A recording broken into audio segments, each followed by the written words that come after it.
Hi friends, আশা করি আপনারা ভালো আছেন। আজকে দারুণ স্বাদের একটি ব্রেকফাস্ট রেসিপি নিয়ে চলে এসেছি। আর এই রেসিপিটা খুবই সহজ, একেবারে ইজি রেসিপি। যারা সকালে একটু হালকা খেতে চান তারা এই রেসিপিটা ঝটপট বাড়িতে বানিয়ে ফেলতে পারেন। ছোট বড় সকলেরই উপকারে আসবে। তো চলুন রেসিপি শুরু করি। প্রথমেই একটা পাত্রের মধ্যে এক বাটি সুজি নিয়ে নিলাম। তো এরপর আমি নিলাম টক দই। এখানে 100 গ্রাম টক দই আছে। তো সুজির মধ্যে টক দইটা দিয়ে দিলাম। সুজি আর টক দই প্রথমেই ভালো করে মিশিয়ে নিতে হবে। তো সুজির সাথে টক দই ভালো করে মেশানোর পর এর মধ্যে আমি সামান্য একটু জল দিয়ে ব্যাটারটা বানিয়ে নেব। তো এখানে ব্যাটারটা খুব পাতলা হবে না, প্রথমে ঘনই রাখবো এই ব্যাটারটা। তো দেখুন ঠিক এরকম ব্যাটারটা বানিয়ে নিয়েছি। বানিয়ে নেওয়ার পর এটাকে আমি 10 মিনিট রেস্টে রেখে দেবো। তো এখানে আমি রেস্টে রেখে দিয়েছি। তো 10 মিনিট পর ফিরে এলাম।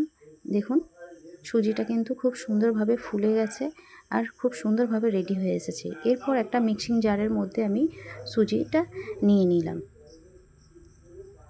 তো সুজিটা নেওয়ার পর এখানে আমি একটু আমের পাল্প করে রেখেছিলাম, সেটাই আমি দিয়ে দিলাম।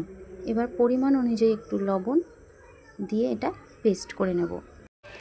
তো সুজির পেস্ট আমি বানিয়ে নিয়েছি। এবার আমি একটা পাত্রের মধ্যে এটা ঢেলে নেব। দেখুন আম দেওয়ার ফলে কিন্তু এটা হালকা একটা হলুদ ভাব চলে এসেছে।